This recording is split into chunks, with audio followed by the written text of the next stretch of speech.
안녕하십니까. 계속해서 광주에서 전해드립니다.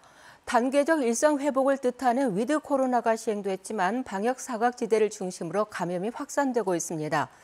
전남에서는 백신 접종을 하지 않은 이주 노동자나 미등록 이주 노동자들이 잇따라 확진되면서 방역에 비상이 걸렸습니다. 보도에 김혜린 기자입니다. 나주의 한 식품 제조 공장에서 코로나19 첫 확진자가 나온 건 지난 5일이었습니다. 공장에서 일하는 외국인 한 명이 두통 증상이 있어 검사한 결과 확진된 겁니다. 이 외국인은 미등록 이주 노동자였고 백신 미접종 상태였습니다. 나흘 새 확진된 사람만 40여 명, 이 가운데 3분의 1 이상이 외국인입니다. 대부분이 백신 접종을 완료하지 않았거나 백신을 아예 맞지 않은 미접종자들인데다 상당수는 미등록 상태인 것으로 파악됐습니다. 전라남도가 등록 여부와 관계없이 도내 이주 노동자들에 대해 백신 접종을 추진하면서 현재까지 5만여 명이 접종을 마친 상황입니다.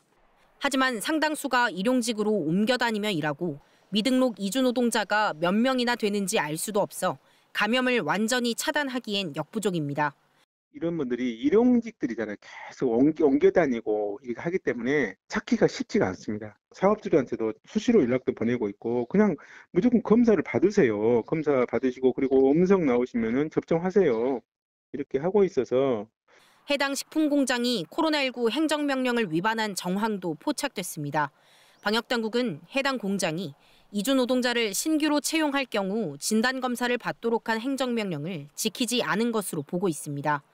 방역당국은 코로나19 긴급 대책회의를 열고 이주 노동자들의 백신 접종 여부 등을 관리하기 위해 공무원 전담제를 도입하는 방안을 논의했습니다. KBS 뉴스 김혜린입니다. 위드 코로나가 시행된 첫 주말과 휴일 동안 광주와 전남에서 모두 96명이 코로나19에 확진됐습니다. 광주에서는 광산구의 한 공장과 관련해서 확진자 12명이 추가됐고 광산구의 한 초등학교에서도 학생과 가족 등 모두 16명이 확진되는 등 모두 48명이 감염됐습니다. 전남에서도 지난 5일 첫 확진자가 나온 나주의 식품 제조 공장과 관련해서 17명이 추가로 확진되는 등 기존 감염 경로를 중심으로 모두 48명이 확진됐습니다. 코로나19 증상에는 중증 환자의 응급 의료 체계 개선이 검토되고 있습니다. 전라남도는 지난해 2월부터 올 8월까지 중증 응급 환자 177명이 코로나19 유증상을 이유로 의료기관의 응급의료 서비스를 제때 받지 못했다고 밝혔습니다. 전라남도는 이에 따라 최근 응급의료센터 관계자 등과 코로나19 사전 신속 검사 방안 등에 대해서 논의하고 이를 토대로 자체 지침을 만들어 응급환자 진료 체계를 개선할 계획입니다. 내국인과 달리 외국인의 경우에는 언어 소통 등의 이유 때문에 코로나19 백신 접종이 매끄럽지가 않은데요. 경남 진주시가 외국인 5명 이상 모인 곳이면 어디든지 찾아가서 백신 접종을 해주는 사업을 펼치고 있습니다. 박상현 기자가 취재했습니다. 코로나19 백신 접종 문진표를 작성하고 의사의 예진을 거쳐 백신 접종을 받을 수 있는 이곳은 예방접종센터도 병원도 아닙니다. 접종자들이 다니는 학교입니다. 진주시가 백신 접종률을 높이기 위해 외국인이 5명 이상 모이면 직접 현장을 방문하는 출장 접종을 시작했습니다. 학교에서 스승님에게 예약할 수 있는데 의원에서 정화도 필요하고 예약도 필요해요. 버스도 타야 되는데 학교에서 그냥 걸어서 왔대요. 현재 등록 외국인은 내국인과 마찬가지로 예약 없이 바로 백신 접종을 받을 수 있지만 미등록 외국인은 먼저 보건소에서 임시 번호를 발급받아야 해 접종 과정이 매우 번거롭습니다. 하지만 출장 접종은 현장에서 임시 번호 발급과 접종이 한꺼번에 이루어져 편리합니다. 일단 접종을 하시면 접종을 안 했을 때보다 코로나 걸렸을 때 위중증이나 이런 사망에 이르는 여러 가지 케이스에서 좀 더 확률들이 낮아질 수 있기 때문에 진주시는 단계적 일상 회복이 안착되려면 백신 접종률 높이기가 필수라며 적극적인 출장 접종 신청을 당부했습니다. KBS 뉴스 박상현입니다. 코로나19로 비대면 일상이 가속화되면서 현실을 기반으로 한 가상세계, 메타버스에 대한 관심이 높은데요. 메타버스가 물론 일상의 변화를 진희정 기자가 보도합니다. 조별활동 지시에 책상을 찾아 앉는 아바타들. 다시 자기 자리로 돌아가 볼게요. 자, 빨리 모여서 앉고 손 드세요. 뭐야? 손 들어. 청주의 한 고등학교 음악 교실을 본떠 만든 가상세계 메타버스에서의 원격 수업입니다. 웹카메라로 얼굴과 목소리만 공유하는 온라인 수업이 아닌 아바타가 누비는 가상 교실 수업은 학생들의 집중력 향상으로 이어집니다. 가상세계에서 움직이는 아바타지만 친구 옆에 누구야 너 일로 와봐 이렇게 해가지고 부를 수 있고 다른 애들 뭐 하지 하면서 가서 볼 수 있고 이런 교실에서의 현장감을. 대학 취업 진로 설명회도 메타버스 속 캠퍼스에서 진행됩니다. 원하는 부스를 찾아가 필요한 정보를 얻고 대화를 나누고 현장에서와 같은 원활한 쌍방향 소통에 취업생의 만족도가 높습니다.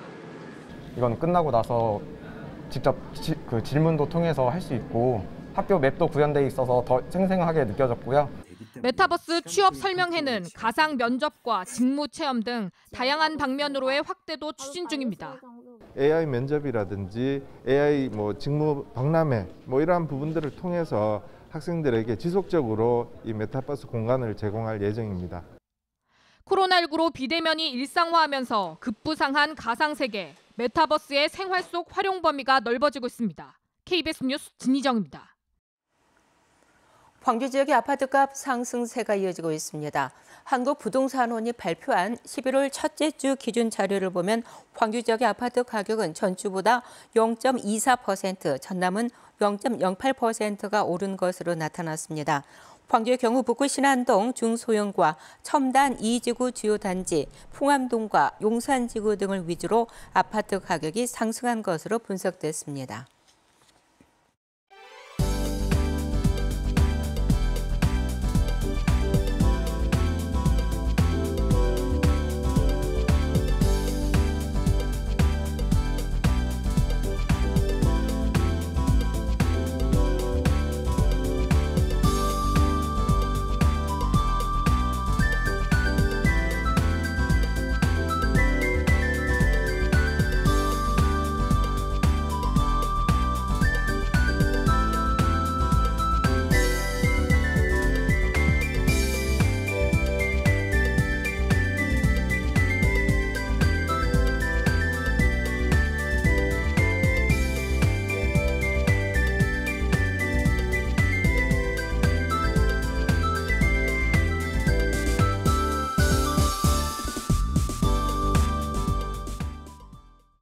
오늘부터는 추위가 찾아오고 곳곳에 천둥, 번개를 동반한 요란한 비도 내리겠습니다. 현재 레이더 영상 보시면 서해상에서 남북으로 긴 형태의 비구름이 유입되면서 현재 대부분 지역에 5에서 10mm의 비가 내리고 있습니다. 이 비는 오늘 오후 3시 정도까지 내리다 서쪽 지역부터 차차 그치겠고요. 예상되는 비의 양은 광주 전남 지역에 10에서 40, 일부 지리산 비구는 60mm 이상의 많은 양의 비가 내리겠습니다. 오후에 비가 그치고 나면 추위가 찾아오겠습니다. 새벽에 비해서 기온이 점점 내려가고 있는데요. 한낮 기온도 13도로 춥겠고요. 당분간 지속적으로 찬 공기가 내려와 추위가 계속되겠습니다. 바람도 강하겠습니다. 현재 흑산도와 홍도에는 강풍경보가, 그 밖에 광주와 전남 19개 시군에는 강풍주의보가 발효 중인데요. 순간 풍속 초속 20m 이상의 돌풍이 예상됩니다. 다음은 자세한 지역별 날씨입니다. 현재 기온 담양 12도, 화순 11도로 쌀쌀한 편입니다. 한낮 기온은 여수 16도, 고흥 15도로 어제보다 춥겠습니다. 목포의 낮 최고 기온 13도, 영암 14도, 완도도 14도로 어제보다 4에서 11도가량 낮겠고요. 신안은 낮 최고 기온 14도에 머물겠습니다. 대부분 해상에 풍랑특보가 발효 중인데요. 서해남부 먼바다는 물결이 최고 5m 이상으로 매우 높게 일 수도 있겠습니다. 금요일까지 비가 내렸다 그쳤다를 반복하겠습니다. 날씨였습니다. 전라남도가 지역 여행 상품을 개발해 판매하는 여행사에 인센티브를 지급합니다. 전라남도는 다음 달 19일까지 온라인 쇼핑몰 투어비스에서 전남을 비롯한 국내 여행 상품이 40% 할인 판매되고 있다며 이 기간에 지역 여행 상품을 개발해 판매하는 사업자에 추가 인센티브를 지원한다고 밝혔습니다. 전남도는 여행 상품 공모에 선정된 여행사에는 상품 가격의 10% 최대 4만 원까지 지원하고 지역 여행사의 경우 상품당 10%를 추가로 지원할 계획입니다. 농수축산물 소비 촉진을 위해서 할인 행사가 진행됩니다. 전라남도는 현대차 광주 전남본부가 전남 지역 전시장 33곳을 방문한 지역민 500명에게 남도 장터에서 사용할 수 있는 만원 할인 쿠폰을 지원한다고 밝혔습니다. 전라남도는 남도 장터에서 농축산물 20% 할인 쿠폰 등도 중복 사용이 가능해서 최대 3만 원의 혜택을 볼 수 있다고 설명했습니다. 탄소 중립을 실현하기 위한 미래 기술 등을 선보이는 빛가람 국제전력기술 엑스포가 10일 개막합니다.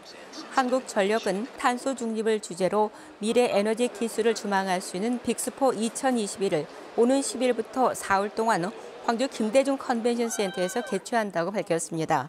올해로 7번째를 맞는 이번 행사에서는 안젤라 윌킨슨 세계에너지협의회 사무총장의 기조 강연과 정승일 한전사장의 탄소 중립 비전 선포식, 국제 발명 특허 대전 등의 행사가 이어집니다.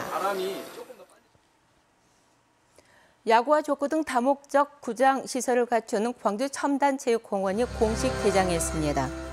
광주시는 북구 첨단체육공원 개장식을 열고 본격적인 운영에 들어갔다고 밝혔습니다.